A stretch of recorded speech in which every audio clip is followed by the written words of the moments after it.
Hello everyone, finally আমরাও চলে গিয়েছি রাজা বাদশাদের রেস্টুরেন্টে, যেটা সারা বাংলাদেশে একমাত্র রেস্টুরেন্ট এবং যেটা বসুন্ধরাতে সবচাইতে এক্সপেন্সিভ রেস্টুরেন্ট বলা হয়।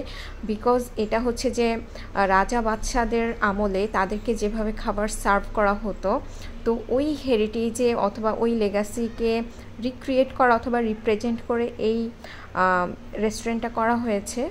এটা ছিল যে বসুন্ধরা এরিয়ার মধ্যে। তো আমি ছোট করে একটু ক্লিপ নিয়েছি এটার ইন্টেরিয়রটা কেমন ছিল। তো এটার ইন্টেরিয়রটা ওই হেরিটেজকে মেনটেন অথবা লেগাসিকে মেনটেন করেই করা হয়েছে, আপনারা দেখতে পাচ্ছেন।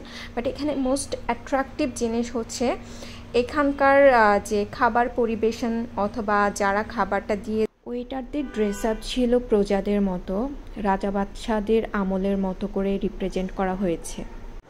দেন সেখানে আমাদেরকে ফার্স্টে ওয়েলকাম ড্রিঙ্কস দেওয়া হয়। তো এটা ছিল জিরা পানি টাইপ।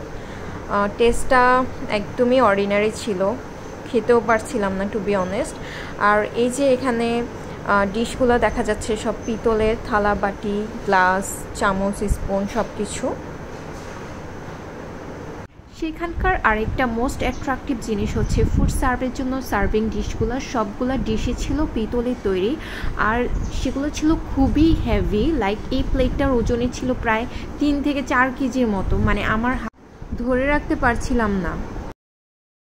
এরপর আসলো মেন খাবার দাবারের পালা। আমরা কিছু কম্বো প্লেটার, ফালুদা, লাচ্ছি, বোরহানি এই খাবারগুলো অর্ডার করেছিলাম। খাবারের প্রাইস ছিল টু মাচ। আর খাবারের এক্সপিরিয়েন্সের কথা বলতে গেলে খাবারের টেস্ট একদমই ভালো ছিল না, বলা চলে যে একদম জঘন্য। কারণ খাবারগুলো ছিল টেস্টলেস, দেন হচ্ছে যে ঠান্ডা।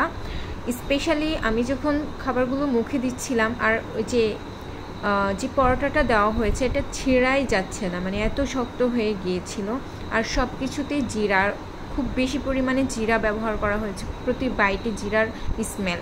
আর খুব বেশি জঘন্য এক্সপিরিয়েন্স ছিল এই মাটন বিরিয়ানিটা ট্রাই করার সময়। 2টা পিস মাংস দিয়েছিল, 2টাই হাড় ছিল, মানে আবার এত শক্ত ছিল, মানে আমি যে একটু ছিঁড়ে খাবো সেরকম কোনো অবস্থাই ছিল না। বাট প্রাইস ছিল পুরো আকাশচুম্বী। তো এটার সাথে বোরহানি দিয়েছিল, একদমই অ্যাভারেজ। আর সাথে লাচ্ছি নিয়েছিলাম, মানে খাবারগুলো জাস্ট ওয়েস্ট হয়েছে, কোনো খাবারই মুখে দেওয়া যাচ্ছিল না। দেন এখানে যে ফালুদা একেবারে নর্মাল, মানে আমার কাছে একদম টেস্ট লাগে নাই। জাস্ট আইসক্রিমের সাথে ফ্রুটস অ্যাড করে দিলে যেরকম টেস্ট হয় সেরকমই। বাট তাদের খাবারের প্রাইসগুলা কিসের উপর ভিত্তি করে নেয় আই ডোন্ট নো।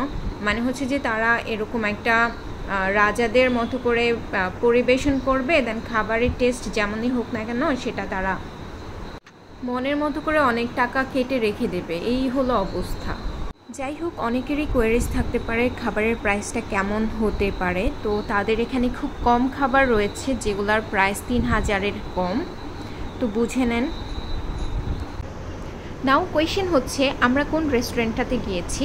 সো এইটা হচ্ছে ICCB হেরিটেজ রেস্টুরেন্ট, বাংলাদেশের মধ্যে একমাত্র রাজা বাদশাদের আদলে তৈরি করা রেস্টুরেন্ট।